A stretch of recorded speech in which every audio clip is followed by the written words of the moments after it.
En las montañas de Hamardaban, Siberia, agosto de 1993. 6 excursionistas experimentados avanzan por un sendero que han recorrido antes. Conocen cada roca, cada giro del camino. Pero en las próximas 72 horas, algo va a matarlos a todos menos a uno. Y la forma en que van a morir desafiará cualquier explicación conocida por la ciencia moderna. Imagina esto: cuerpos convulsionando violentamente en la nieve, sangre brotando de los ojos, de los oídos, de la nariz. Gritos de agonía que atraviesan la noche helada. Uno por uno caen en cuestión de minutos con síntomas idénticos y aterradores. La única sobreviviente, Valentina Utochenko, observa paralizada mientras sus amigos se desploman frente a ella. Cuando los equipos de rescate llegan días después, encuentran una escena que ningún manual médico puede explicar. Porque esto no fue hipotermia, no fue una avalancha, no fue nada que las montañas hayan hecho antes. Las autoridades rusas cerraron el caso sin conclusiones oficiales. Instalaciones militares secretas operaban cerca de esas montañas, agentes químicos que no deberían existir. Y Valentina, la única testigo, guarda silencios estratégicos sobre lo que realmente vio esa noche. 33 años después, las teorías compiten entre conspiraciones gubernamentales, contaminación tóxica y fenómenos que la psicología apenas empieza a comprender. Esto es Hamardaban, un nombre que en las leyendas locales significa la montaña que no perdona. Y en agosto de 1993, 6 personas descubrieron exactamente por qué. En las montañas de Siberia existe una regla que ningún excursionista puede romper. Si la montaña decide matarte, morirás de una forma que nadie podrá explicar después. Esto pasa porque Hamardaban no mata como otras montañas. No te congela lentamente, no te aplasta con avalanchas. Te hace sangrar por los ojos mientras convulsionas en la nieve y deja viva solo a una persona para que cuente una historia que nadie va a creer. Hoy verás exactamente cómo 6 excursionistas experimentados entraron a estas montañas en agosto de 1993 y cómo 5 de ellos murieron en cuestión de minutos con síntomas que ningún médico forense pudo clasificar. Y respóndeme ya, si ves a tu mejor amigo desplomarse sangrando por todos los orificios de su cara y sabes que ayudarlo puede matarte también, ¿te quedas o huyes? Déjalo en comentarios porque lo que viene te va a obligar a elegir. Agosto de 1993. 6 personas se reúnen en la ciudad de Irkutsk para planear una expedición de 10 días por la cordillera de Hamardaban. No son principiantes. Valentina Utochenko, de 24 años, instructora de educación física y alpinista con 7 años de experiencia en rutas de alta dificultad. Lyudmila Korovina, estudiante de medicina de 21, especializada en primeros auxilios de montaña y con certificación en rescate alpino. Denis Shvachkin y Timur Bapanov, ambos de 22 años, geólogos que han trabajado mapeando terrenos en la región siberiana durante 3 temporadas consecutivas. Valentina Zelenskaya, de 23, bióloga con experiencia en expediciones científicas a zonas remotas. Y finalmente, Alexander Krysin, de 25 años, el líder del grupo, guía certificado con más de 40 expediciones completadas sin incidentes. Este no es un grupo de turistas aventureros buscando emociones. Son profesionales que conocen exactamente lo que hacen. El plan es simple y rutinario. 10 días atravesando la cordillera por una ruta que Alexander ha completado 3 veces antes. Clima favorable según los pronósticos meteorológicos oficiales. Equipamiento completo verificado 2 veces antes de la partida. Reservas de agua y comida calculadas con margen de emergencia para 14 días. Equipos de comunicación por radio funcionando perfectamente en las pruebas previas. Todo revisado, todo confirmado, todo bajo control. El 17 de agosto parten desde el punto inicial con moral alta y confianza absoluta. Los primeros 5 días transcurren sin ningún problema. Avanzan según lo planeado. Acampan en los lugares designados, registran observaciones en sus diarios personales. El clima se mantiene estable, las comunicaciones con el campamento base funcionan correctamente. Valentina Utochenko escribe en su diario la noche del 22 de agosto. Todo perfecto. El grupo está en excelente forma física y mental. Mañana cruzamos el paso más alto y comenzamos el descenso. Pero el 23 de agosto algo cambia. No de forma dramática al principio, solo pequeños detalles que cualquier grupo experimentado podría pasar por alto. La temperatura desciende 5 grados más de lo normal para esa época del año. Nada alarmante, pero suficiente para incomodar. Las comunicaciones por radio comienzan a tener interferencias que Alexander atribuye a la configuración del terreno montañoso. Una tormenta aparece en el horizonte occidental, moviéndose más rápido de lo que los pronósticos habían indicado. El grupo decide acelerar el paso para cruzar el paso de alta montaña antes de que la tormenta los alcance. Es una decisión lógica, estándar, exactamente lo que cualquier guía experimentado haría en esa situación. Nadie discute, nadie duda. Todos confían en Alexander porque nunca los ha llevado por mal camino. Pero aquí está el primer error: asumir que la experiencia pasada puede predecir lo que viene. A las 16 horas del 23 de agosto, el grupo alcanza el punto más alto del paso. La tormenta los golpea exactamente 30 minutos después con una violencia que ninguno de ellos había visto antes en esa región. Vientos de más de 80 km por hora. Temperatura que cae a -7 grados en menos de 20 minutos. Visibilidad reducida a menos de 10 metros. Alexander toma la segunda decisión lógica: establecer campamento de emergencia inmediatamente en lugar de intentar descender con esa visibilidad. Montan las tiendas con dificultad pero eficientemente. El entrenamiento funciona, el equipo responde. En 40 minutos están todos refugiados, con sacos de dormir desplegados y equipos de calefacción portátil encendidos. La tormenta ruge afuera, pero adentro están relativamente seguros y cómodos. Lyudmila revisa a todos médicamente. Nadie presenta síntomas de hipotermia ni congelación. Todos están bien, o eso parece. La noche del 23 transcurre tensa pero manejable. La tormenta no cede. Los vientos sacuden las tiendas constantemente, pero las estructuras aguantan sin problemas. A las 22 horas, Alexander decide racionar el agua porque no pueden derretir nieve con la tormenta activa afuera. Cada persona recibe medio litro para la noche, suficiente para mantenerse hidratado sin desperdiciar reservas. Valentina Autochenko recuerda después que el agua tenía un sabor ligeramente metálico, pero lo atribuyó a las cantimploras de aluminio que habían usado durante todo el viaje. Nadie más comenta nada sobre el sabor. Todos beben. Todos se preparan para dormir esperando que la tormenta amaine durante la noche. Pero a las 2 de la madrugada del 24 de agosto, Denis Shvashkin despierta gritando. No es un grito de pesadilla. Es un grito de dolor físico real y agudo. Las linternas se encienden inmediatamente. Denis está sentado en su saco de dormir con las manos agarrándose el estómago. Lyudmila se acerca rápidamente con su kit médico. Le pregunta qué siente. Denis responde entre jadeos que tiene calambres abdominales severos y náuseas intensas. Lyudmila le toma el pulso. 120 latidos por minuto. Le revisa la temperatura. 38,5 grados. Fiebre repentina. Los síntomas apuntan a intoxicación alimentaria o infección gastrointestinal. Lyudmila le administra antiespasmódicos y antieméticos de su botiquín. Denis se calma ligeramente, pero el dolor no desaparece completamente.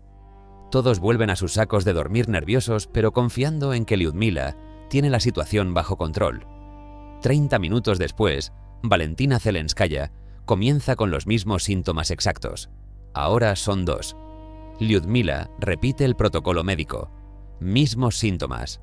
Mismo pulso acelerado. Misma fiebre repentina. Algo está mal, pero Lyudmila todavía piensa en términos médicos convencionales. Tal vez la comida de la cena estaba contaminada, tal vez bebieron agua no tratada de algún arroyo durante el día. Administra el mismo tratamiento, pero a las 3:30 de la madrugada, Timur Bapanov despierta vomitando sangre. Esto no es sangre de una úlcera estomacal. Esto no es sangre de morderse la lengua durante una convulsión. Esto es sangre fresca brotando de la garganta de Timur Bapanov, mientras sus ojos se abren con terror absoluto y sus manos tiemblan sin control. Lyudmila se lanza hacia él con su linterna frontal, iluminando la escena. La sangre es roja brillante, oxigenada, lo que significa que viene de los pulmones o del tracto respiratorio superior. Timur tose otra vez y más sangre salpica su saco de dormir. Su pulso ahora marca 140 latidos por minuto. Su temperatura corporal ha subido a 39,2 grados en menos de 30 minutos. Lyudmila Tiene 7 años de entrenamiento médico y 3 certificaciones en primeros auxilios de emergencia, y no tiene idea de qué está pasando. Alexander ordena despertar a todos inmediatamente. Ya no es momento de mantener la calma fingida. Esto es una emergencia médica real y necesitan actuar ya. Saca el radio de emergencia Den intenta contactar con el campamento base. Interferencia total. Solo estática. Ajusta la frecuencia. Prueba el canal de emergencia reservado. Nada. La tormenta está bloqueando todas las señales, o hay algo más interfiriendo con las comunicaciones. Valentina Utochenko ayuda a Lyudmila a estabilizar a Timur mientras Denis y Valentina Zelenskaya intentan controlar sus propios síntomas que empeoran por minutos. Alexander toma la decisión. Necesitan evacuar inmediatamente, tormenta o no tormenta. Quedarse aquí significa morir. Todos lo saben, nadie discute. Pero entonces algo extraño sucede. Timur deja de toser sangre abruptamente. Su respiración se estabiliza. Su pulso baja a 90 latidos por minuto. La fiebre desciende a 37,8. Lyudmila lo revisa confundida. Los síntomas están retrocediendo sin intervención médica significativa. Denis y Valentina Zelenskaya reportan lo mismo. El dolor abdominal disminuye, las náuseas se calman. Es como si lo que sea que los atacó hubiera decidido retirarse. Lyudmila no entiende esto.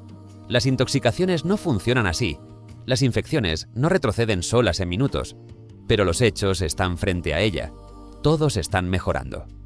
Alexander suspende la evacuación de emergencia y ordena vigilancia constante hasta el amanecer.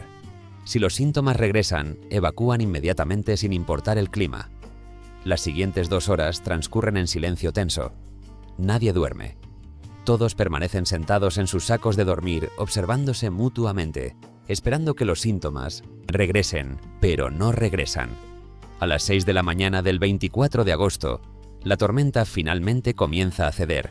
Los vientos disminuyen, la visibilidad mejora. Alexander sale de la tienda para evaluar las condiciones. El cielo está despejándose hacia el este. Puede ver el camino de descenso claramente. Regresa y anuncia la decisión. Van a descender inmediatamente mientras el clima lo permita. Todos están de acuerdo. Nadie quiere pasar otra noche en este lugar. Empaquetan el campamento en 45 minutos. Lyudmila revisa a todos una vez más antes de partir. Denis, Timur y Valentina Zelenskaya están débiles pero funcionales. Pueden caminar, pueden descender. Van a salir de esta montaña. Comienzan el descenso a las 7:20 de la mañana. El terreno es técnicamente exigente, pero nada que no hayan manejado antes. Rocas sueltas, pendiente pronunciada, pero con buen clima y visibilidad clara. Alexander lidera el grupo estableciendo un ritmo moderado para no forzar a los 3 que estuvieron enfermos durante la noche. Valentina Utochenko camina en la retaguardia monitoreando que nadie se quede atrás. Los primeros 30 minutos transcurren sin problemas. Descienden aproximadamente 200 metros verticales. El terreno se vuelve menos abrupto. Todos respiran con más facilidad. Van a lograrlo. Pero entonces Denis se detiene abruptamente en medio del sendero.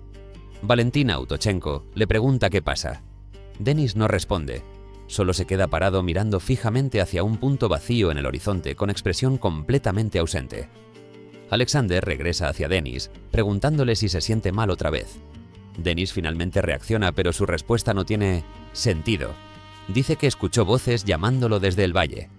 Alexander le explica que no hay nadie más en estas montañas, que están solos. Denis insiste.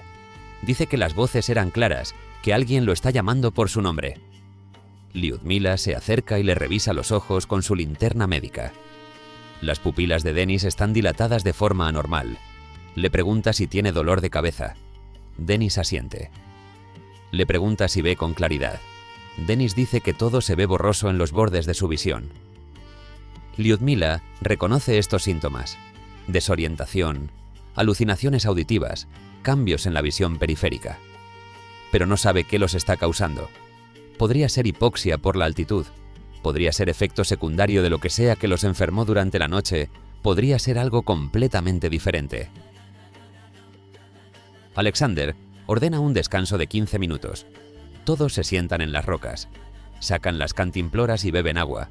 Y aquí es donde Valentina Autochenko nota algo que debió haber notado antes. El agua tiene ese sabor metálico otra vez, más pronunciado que la noche anterior. Le pregunta a los demás si lo notan. Todos confirman. Sí, el agua sabe extraño. Alexander revisa la cantimplora. El agua viene de un arroyo que cruzaron el día 22, antes de llegar al paso de alta montaña. Agua de deshielo de glaciares, filtrada naturalmente a través de las rocas. Deberían haber rellenado las cantimploras con agua hervida, pero la tormenta los forzó a acampar antes de que pudieran hacerlo. Usaron el agua sin hervir porque todos estaban demasiado cansados y el clima parecía estable. Otro error. Pequeño, lógico en su momento, potencialmente fatal ahora. Timur sugiere que tal vez el agua está contaminada con minerales pesados de las formaciones rocosas. Lyudmila dice que la contaminación mineral no explicaría los síntomas tan agudos y violentos que experimentaron. Denis, todavía desorientado, dice que tal vez alguien envenenó el arroyo.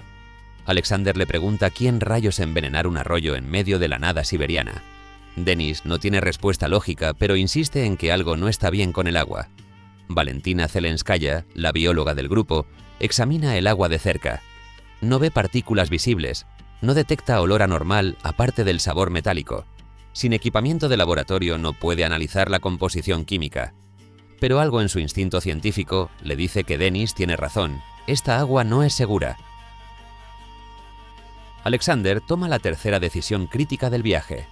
Van a desechar toda el agua que tienen y racionar estrictamente hasta encontrar una fuente confiable más abajo en el valle. Tienen aproximadamente 6 horas de descenso hasta llegar a una zona con vegetación donde habrá arroyos alimentados por manantiales naturales en lugar de deshielo glaciar. Pueden aguantar 6 horas con mínima hidratación. Es mejor tener sed que estar envenenados. Todos están de acuerdo. Vierten el agua de sus cantimploras en las rocas. El líquido se filtra entre las piedras y desaparece. Con él desaparece la evidencia física de lo que sea que contenía esa agua. Años después, los investigadores buscarán muestras de ese arroyo. Nunca encontrarán nada anormal. Pero para entonces ya será demasiado tarde. Reanudan el descenso a las 8:40 de la mañana. El ritmo es más lento ahora. Denis sigue desorientado. Timur se queja de dolor de cabeza intenso. Valentina Zelenskaya tiene que detenerse cada 20 minutos porque las náuseas regresan. Lyudmila los monitorea constantemente, pero no puede hacer más que administrar analgésicos básicos de su botiquín. Alexander calcula que a este ritmo llegarán al valle alrededor de las 14 horas. Horas más de descenso. Pueden lograrlo, tienen que lograrlo.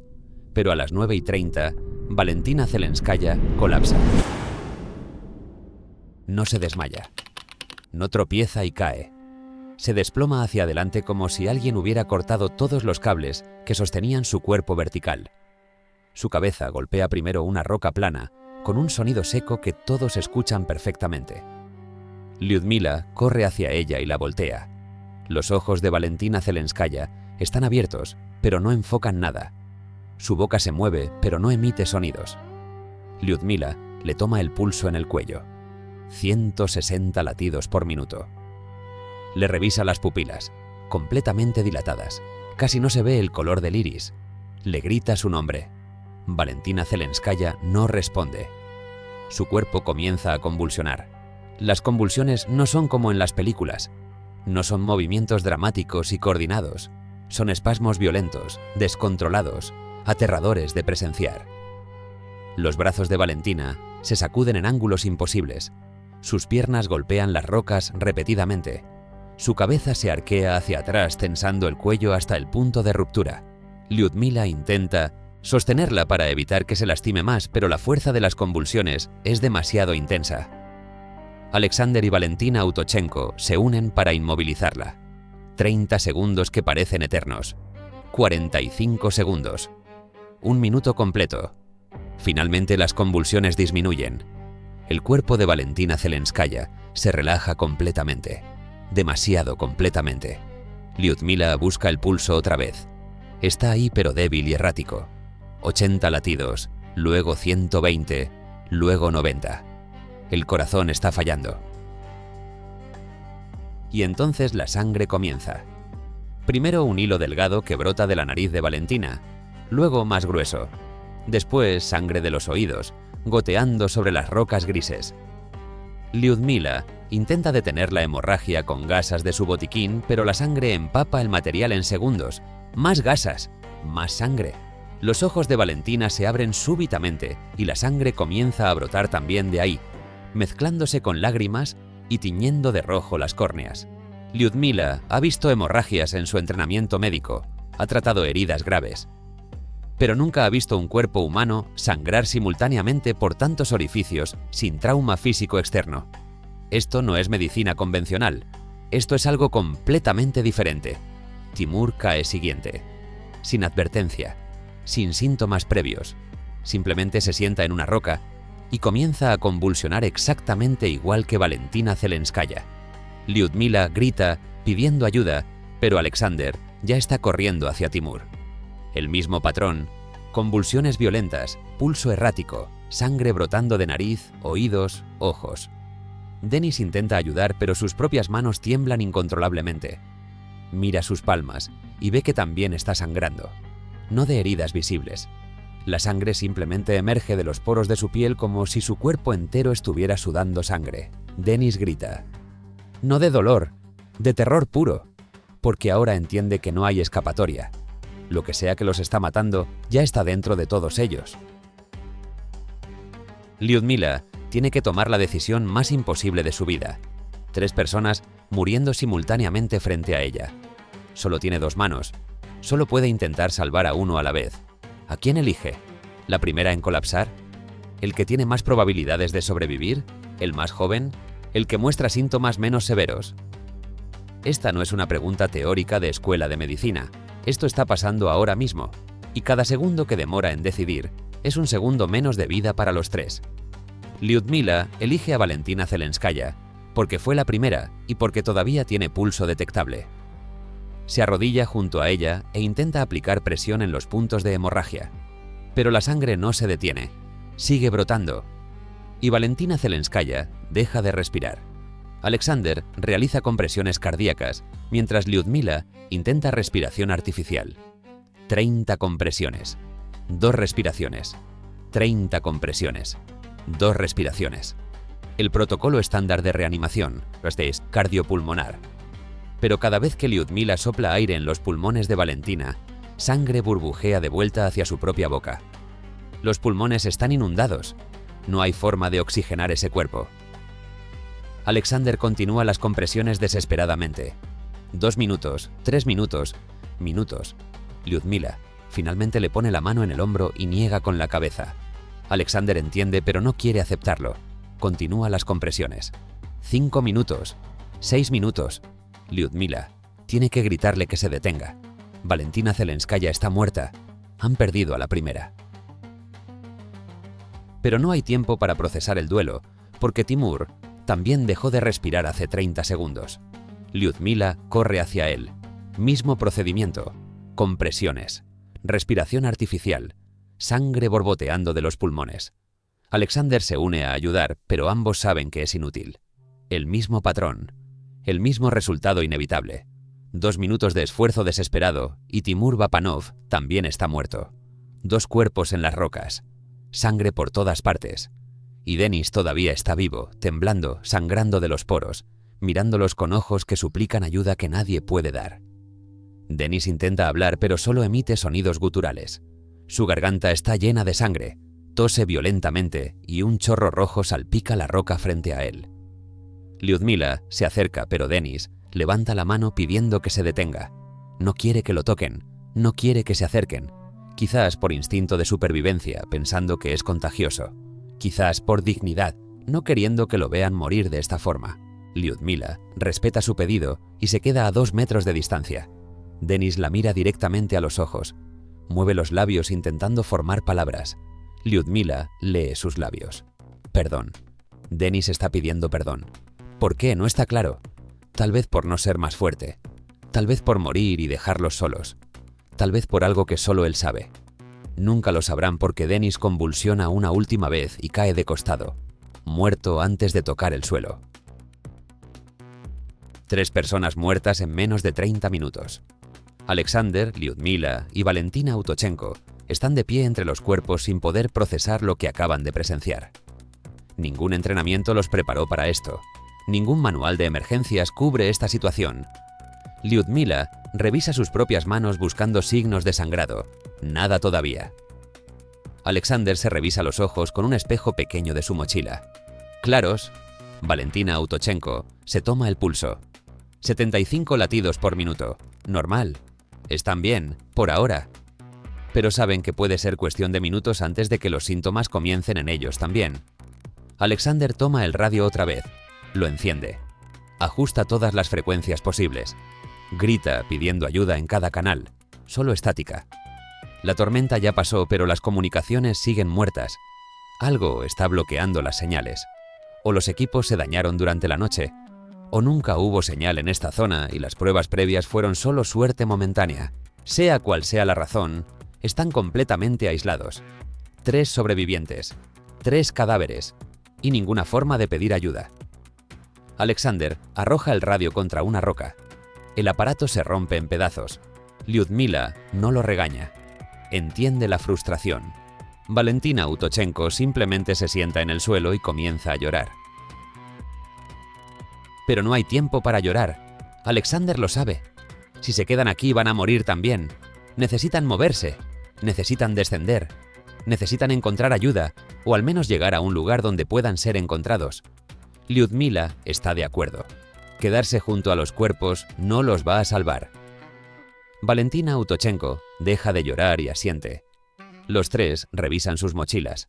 Descartan todo lo no esencial. Solo agua, comida básica, equipo de primeros auxilios y material de orientación. Dejan las tiendas. Dejan las bolsas de dormir. Dejan todo el equipamiento científico. Peso muerto. Literalmente. Miran los 3 cuerpos por última vez. No pueden enterrarlos. No tienen herramientas. No tienen tiempo.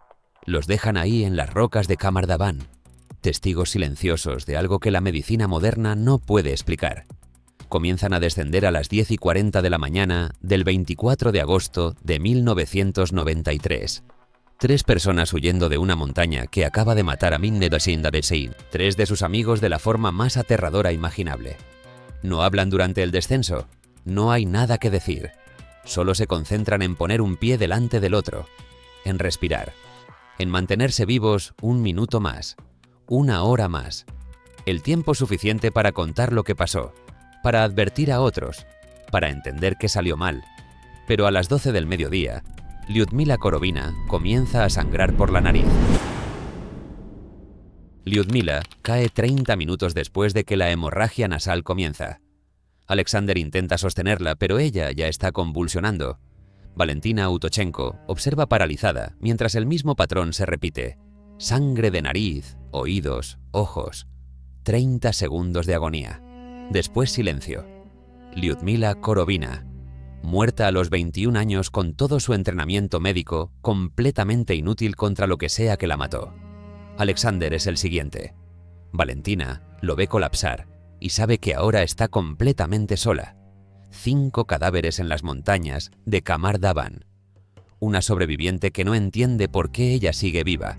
Valentina Autochenko camina durante 18 horas más antes de que un helicóptero de búsqueda la encuentre delirante de hipotermia y trauma psicológico extremo. Su testimonio inicial es confuso, contradictorio, aterrador. Y las autoridades soviéticas deciden casi inmediatamente que hay partes de esta historia que el público nunca debe conocer. Investigación oficial comienza el 27 de agosto de 1993. Un equipo de recuperación llega a la zona donde Valentina indica que dejaron los cuerpos. Encuentran los 5 cadáveres exactamente donde ella dijo. Las autopsias preliminares revelan hemorragias masivas en múltiples órganos internos, sangrado en los pulmones, el hígado, los riñones, el cerebro. Los patólogos forenses nunca han visto este patrón específico de daño orgánico. No coincide con envenenamiento por toxinas conocidas. No coincide con infecciones virales o bacterianas. No coincide con hipotermia ni congelación. Los cuerpos muestran signos de fallo sistémico completo, como si cada célula hubiera comenzado a autodestruirse simultáneamente. El informe oficial concluye: causa de muerte indeterminada. Caso cerrado. Pero esa no es la verdad completa. porque a 120 kilómetros al norte de Kamardaban existe una instalación militar que oficialmente no existe. Código de designación: Objeto 73. Propósito oficial según documentos desclasificados 30 años después: investigación meteorológica y geológica. Propósito real, según testimonios de personal militar retirado: desarrollo y prueba de agentes químicos de nueva generación. Durante la Guerra Fría, la Unión Soviética operó docenas de estas instalaciones secretas en regiones remotas de Siberia. Lugares donde los accidentes podían ocultarse fácilmente, donde la contaminación podía explicarse como fenómenos naturales, donde los testigos eran pocos y fáciles de silenciar. Kamardaban era el lugar perfecto para este tipo de operaciones, y en agosto de 1993, algo salió terriblemente mal en el objeto 73. La teoría más oscura sobre Kamardaban involucra a un agente nervioso experimental conocido solo como Novichok variante 12. Los agentes Novichok son compuestos organofosforados diseñados para ser entre 5 y 8 veces más letales que el gas VX, el veneno más mortífero conocido antes de su desarrollo. Los síntomas de exposición a Novichok incluyen convulsiones severas, hemorragias internas masivas, fallo respiratorio y muerte en minutos. Exactamente lo que le pasó a los 6 excursionistas. La variante 12 específicamente fue diseñada para ser dispersable en agua sin perder potencia, permitiendo contaminar suministros hídricos enemigos. Y las montañas de Kamardaban tienen cientos de arroyos alimentados por glaciares que fluyen directamente desde las zonas de prueba del objeto 73 hacia los valles donde los excursionistas acamparon. Pero aquí está el problema con esta teoría. Si el agua estaba contaminada con un agente nervioso tan potente, ¿por qué Valentina Utochenko sobrevivió? Todos bebieron del mismo arroyo, todos usaron las mismas cantimploras, todos fueron expuestos. Sin embargo, solo ella vivió. Los defensores de la teoría del agente nervioso sugieren que Valentina simplemente tuvo suerte estadística. Los agentes químicos no afectan a todos por igual. Variaciones genéticas menores en las enzimas que metabolizan estos compuestos pueden significar la diferencia entre morir en 5 minutos o sobrevivir completamente. Es raro pero documentado en estudios militares sobre exposición química. Una persona entre 1000 puede tener resistencia natural a ciertos agentes nerviosos. Valentina pudo haber sido esa una entre 1000. O tal vez bebió menos agua que los demás. O tal vez hay otra explicación que las autoridades decidieron enterrar junto con el caso.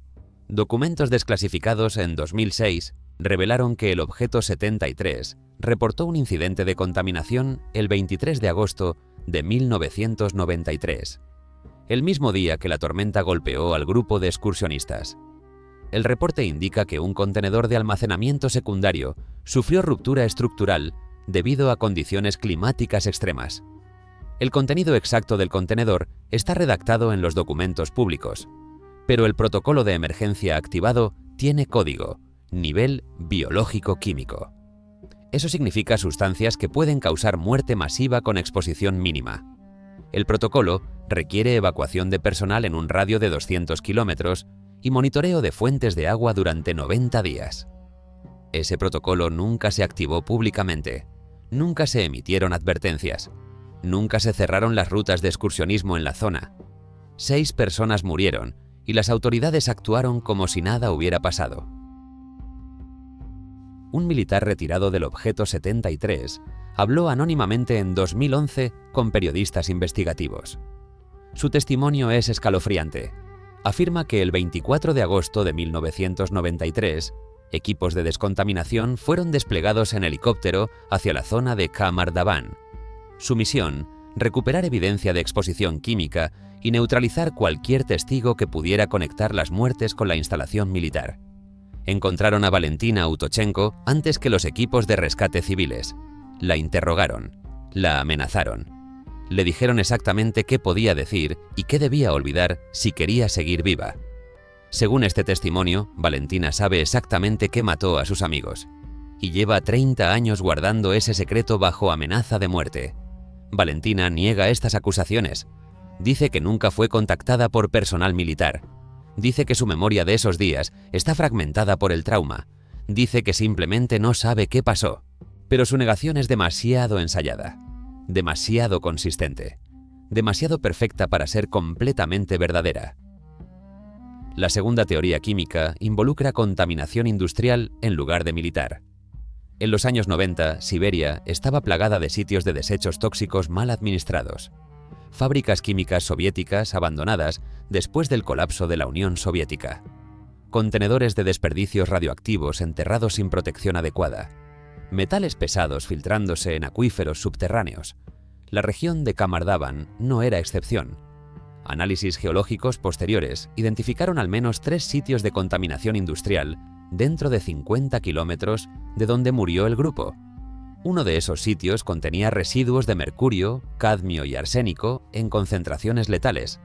Si el arroyo donde los excursionistas llenaron sus cantimploras estaba contaminado con una combinación de estos metales pesados, los síntomas podrían explicarse parcialmente. El arsénico causa hemorragias internas. El mercurio provoca convulsiones y daño neurológico. El cadmio destruye los riñones y el hígado. Juntos podrían producir el fallo sistémico que los patólogos documentaron. Pero esta teoría también tiene problemas. La contaminación por metales pesados toma horas o días en manifestar síntomas severos, no minutos. Los excursionistas colapsaron casi simultáneamente en un periodo de 30 minutos. Eso no es consistente con envenenamiento por metales.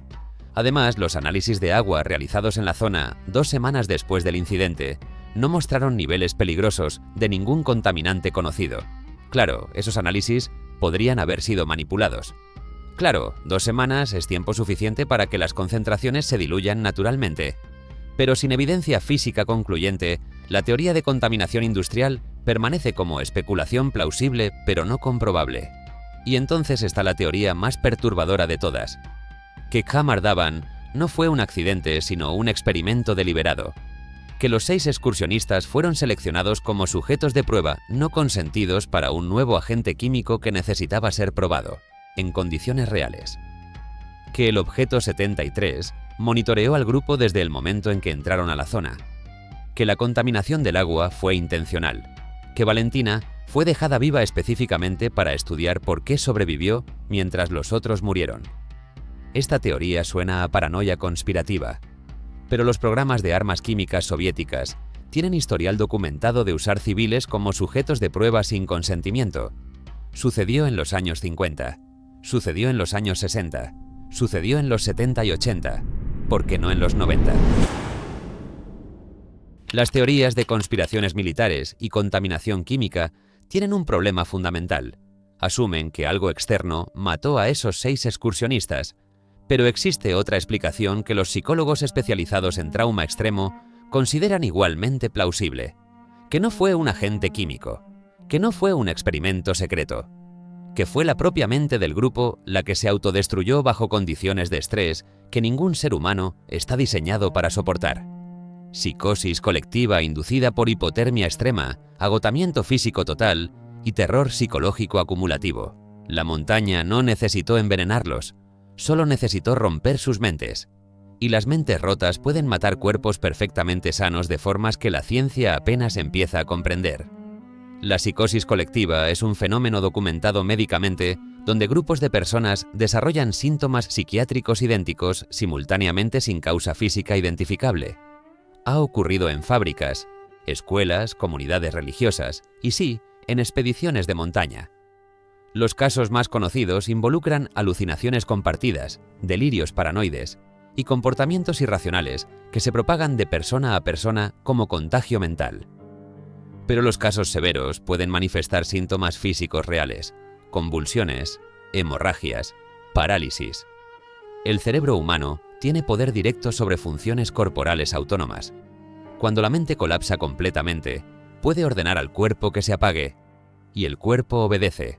Suena a pseudociencia, pero está respaldado por décadas de investigación neurológica y casos documentados en literatura médica. El doctor Alexei Rakitin, psicólogo especializado en trauma de supervivencia extrema, analizó el caso Kamardavan en 2003. Su hipótesis: los excursionistas entraron en un estado de psicosis inducida por estrés acumulativo que alcanzó punto crítico durante la tormenta del 23 de agosto. Considera los factores: 5 días de esfuerzo físico intenso a gran altitud. Oxígeno reducido afectando función cerebral durante días consecutivos. Tormenta inesperada generando miedo agudo. Aislamiento completo sin posibilidad de comunicación o rescate. Fallo de equipamiento y planificación que nunca debió fallar.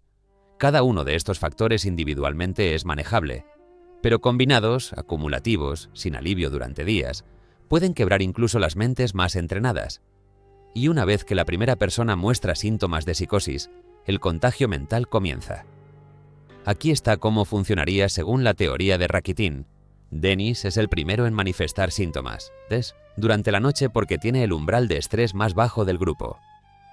Los calambres abdominales son reales, pero no causados por toxinas, sino por tensión muscular extrema inducida por ansiedad. Su cerebro, operando en modo de pánico total, interpreta cada sensación corporal normal como amenaza mortal.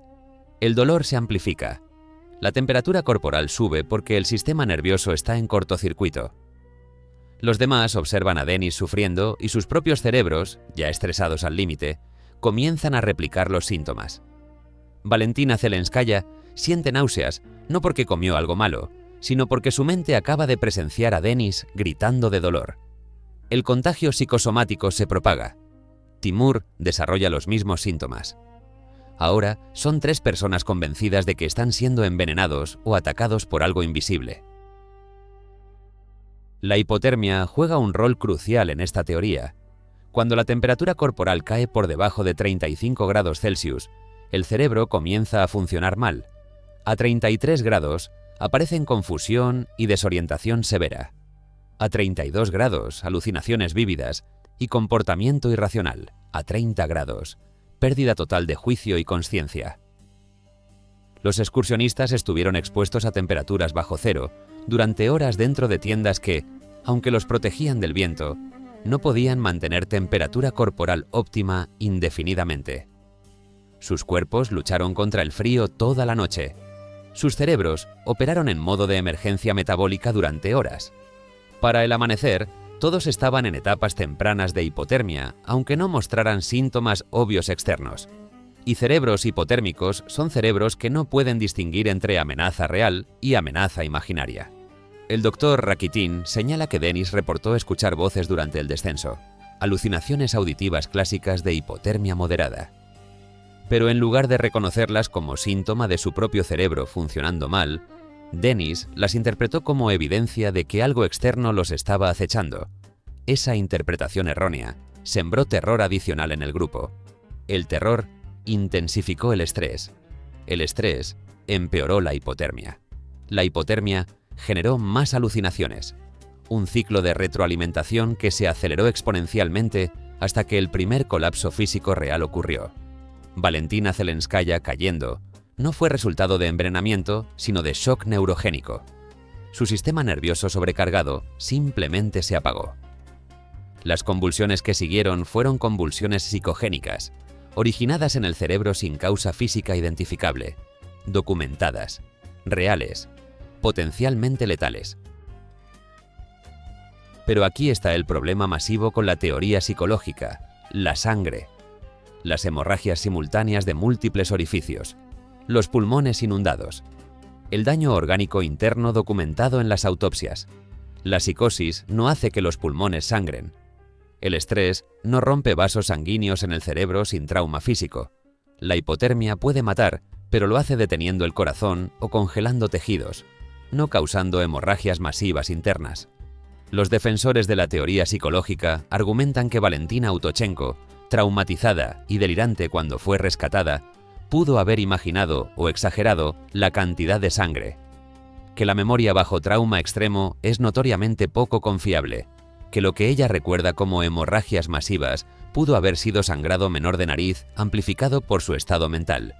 Pero las autopsias no mienten. Los patólogos forenses encontraron evidencia física de sangrado interno severo, a menos que esos reportes también hayan sido fabricados. Como parte del encubrimiento, la sangre fue real. Y si la sangre fue real, entonces la psicosis sola no puede explicar las muertes. Necesitaría combinarse con algún factor físico adicional. Tal vez contaminación menor del agua que, combinada con hipotermia y psicosis, creó la tormenta perfecta de fallo sistémico. Tal vez una condición médica preexistente no diagnosticada en varios miembros del grupo que se manifestó simultáneamente bajo estrés extremo. Tal vez algo completamente diferente que la ciencia médica actual todavía no comprende sobre cómo el cerebro puede dañar el cuerpo cuando colapsa totalmente. Existe un caso histórico que los defensores de la teoría psicológica citan constantemente: el incidente del paso Dyatlov en 1959. 9 excursionistas experimentados murieron en las montañas Urales bajo circunstancias igualmente misteriosas. Abandonaron su tienda en medio de la noche en temperaturas bajo cero. Fueron encontrados con lesiones internas severas sin trauma externo, sin explicación lógica. Las teorías incluyeron todo desde pruebas militares hasta ataques de criaturas desconocidas. Pero estudios recientes sugieren que la explicación más probable fue pánico, inducido por avalancha menor, combinado con hipotermia severa que generó decisiones irracionales fatales. No necesitas conspiraciones ni fenómenos sobrenaturales. Solo necesitas entender cuán rápido la mente humana puede desintegrarse bajo presión extrema. Y Kamar-Daban pudo haber sido Dyatlov versión 2, pero Valentina Autochenko rechaza completamente esta teoría. En su única entrevista extensa, en 2008, afirmó categóricamente que lo que vio fue real y físico, no producto de alucinaciones o trauma. Describió detalles específicos: el color exacto de la sangre, la textura de los coágulos, el sonido de los pulmones ahogándose. Detalles demasiado precisos para ser fabricaciones de mente traumatizada. O Valentina está diciendo la verdad y algo físico real los mató, o su mente, protegiendo su psique del trauma de ver a 5 amigos morir, construyó una narrativa alternativa tan vívida que ella misma la cree completamente. Los psicólogos llaman a esto memoria falsa consolidada. El cerebro reescribe eventos traumáticos con detalles inventados para crear una historia coherente que sea más fácil de procesar que el caos real. Valentina podría estar describiendo perfectamente una versión editada de lo que realmente pasó sin siquiera saber que está mintiendo. Entonces, ¿qué mató realmente a esos 6 excursionistas? ¿Fue un agente nervioso militar dispersado accidentalmente en el agua? ¿Fue contaminación industrial de metales pesados? ¿Fue psicosis colectiva que literalmente rompió sus cuerpos desde adentro? ¿O fue una combinación de todo? Agua ligeramente contaminada, hipotermia severa, agotamiento extremo y pánico que se retroalimentó hasta convertirse en fallo sistémico letal. La respuesta honesta es que nadie lo sabe con certeza. Y 33 años después, probablemente nadie lo sabrá nunca. El 28 de septiembre de 1993, exactamente 35 días después de que 6 excursionistas entraran a las montañas de Kamar-Daban, las autoridades rusas cerraron oficialmente la investigación. El documento final tiene 3 páginas. 3 páginas para explicar 5 muertes inexplicables. La conclusión oficial: las víctimas sucumbieron a una combinación de hipotermia severa y factores ambientales adversos no especificados. Causa exacta de muerte: indeterminada. Responsabilidad: ninguna agencia gubernamental o entidad privada. Recomendaciones: ninguna. Caso archivado, familias notificadas, expediente sellado. Y con esa burocracia fría y eficiente, el Estado ruso decidió que Kamar-Daban nunca pasó realmente. Pero los muertos no desaparecen solo porque los archivos se cierren. Y las preguntas no se responden solas solo porque las autoridades decidan dejar de hacerlas.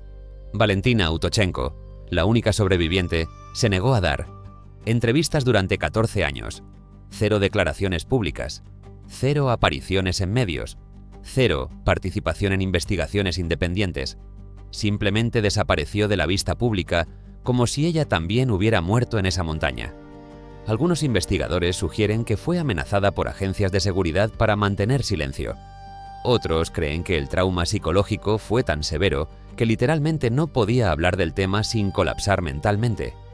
En 2007, un periodista investigativo la localizó viviendo en una ciudad pequeña a 600 kilómetros de Irkutsk bajo nombre diferente. Después de meses de negociación, Valentina aceptó una entrevista con condiciones estrictas, sin cámaras, sin grabaciones, sin revelar su ubicación actual. Lo que dijo durante esa conversación contradice partes clave de su testimonio original. En su declaración de 1993, Valentina afirmó que no recordaba detalles específicos de cómo murieron sus compañeros debido al shock y la hipotermia. Dijo que todo era borroso, confuso, fragmentado. Pero en la entrevista de 2007, 14 años después, sus recuerdos son vívidamente específicos. Describe exactamente cómo cada persona cayó. Recuerda conversaciones completas. Recuerda olores, sonidos, sensaciones táctiles. O su memoria se aclaró con el tiempo, algo que los psicólogos dicen que puede ocurrir cuando el trauma se procesa lentamente. O está mintiendo ahora, o estaba mintiendo entonces. Pero la versión más perturbadora es que ambas versiones son parcialmente verdaderas y parcialmente falsas, mezcladas deliberadamente para ocultar lo que realmente sabe pero no puede o no debe decir. Lo más inquietante de la entrevista de 2007 es lo que Valentina se niega a discutir. Cuando se le pregunta sobre el objeto 73, la instalación militar cercana simplemente dice: "No puedo hablar de eso". No dice que no sabe nada. No dice que es irrelevante. Solo dice que no puede hablar de eso. Cuando se le pregunta sobre contactos con personal militar después del rescate, su respuesta es idéntica: "No puedo hablar de eso". Cuando se le pregunta por qué ella sobrevivió y los otros no, hace una pausa de casi 30 segundos antes de responder: "No lo sé, pero alguien más sí lo sabe". Esa frase, "alguien más sí lo sabe", no dice tal vez alguien sepa, dice alguien sí sabe, definitivo, concreto. Como si tuviera certeza absoluta de que existe una persona o entidad que posee la respuesta completa, pero está ocultándola activamente. Las familias de las víctimas nunca obtuvieron cierre real. Los cuerpos fueron devueltos para entierro, pero los reportes de autopsia completos nunca fueron compartidos. Solo resúmenes de una página con lenguaje médico vago y conclusiones no concluyentes.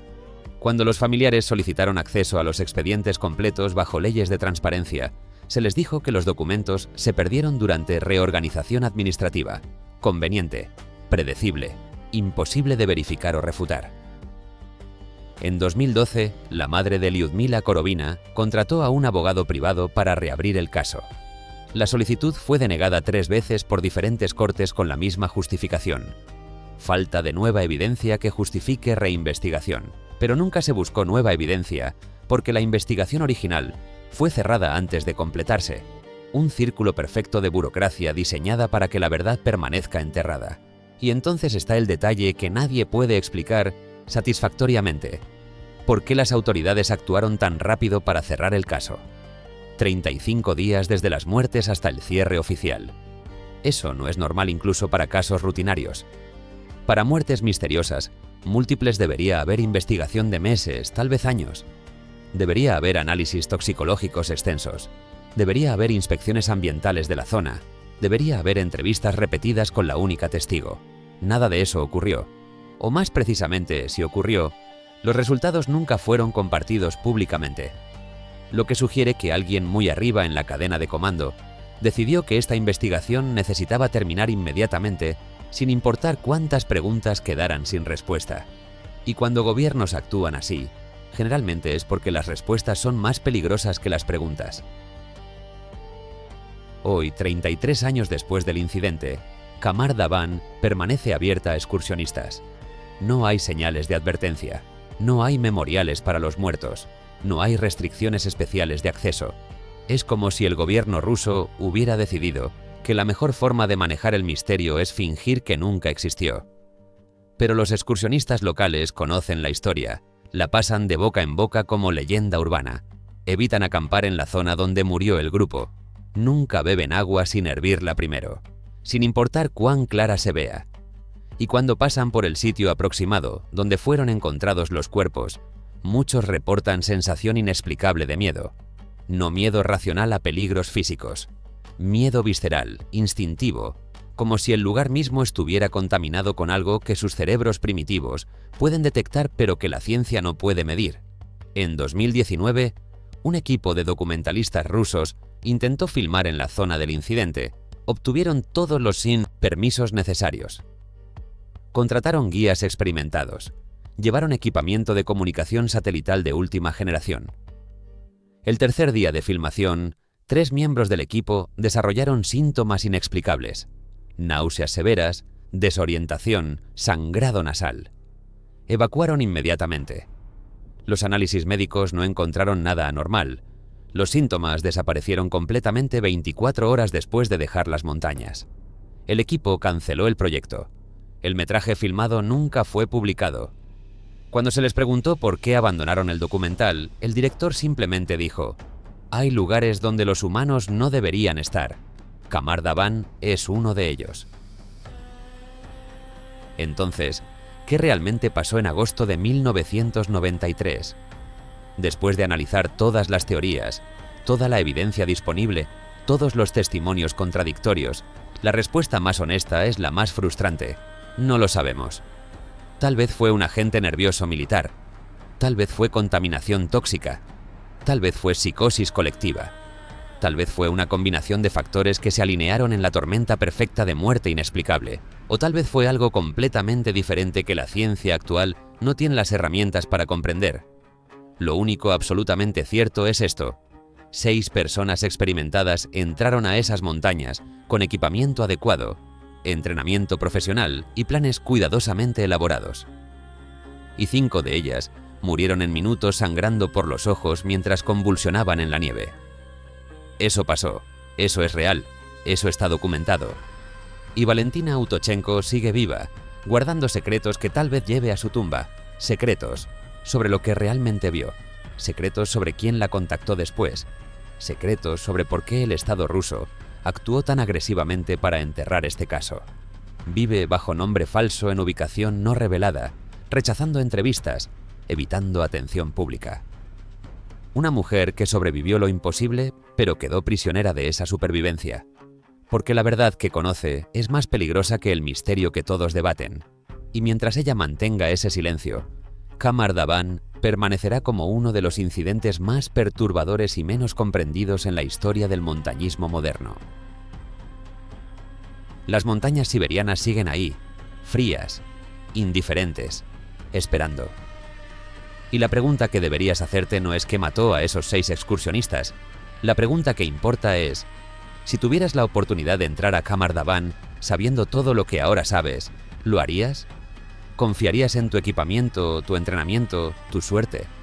¿O reconocerías que hay misterios que no necesitan ser resueltos, lugares que no necesitan ser explorados, y verdades que es mejor dejar enterradas en la nieve? Porque tal vez la montaña que no perdona no está esperando enseñarte nada. Tal vez solo está esperando que cometas el mismo error que cometieron ellos: creer que puedes controlar lo incontrolable.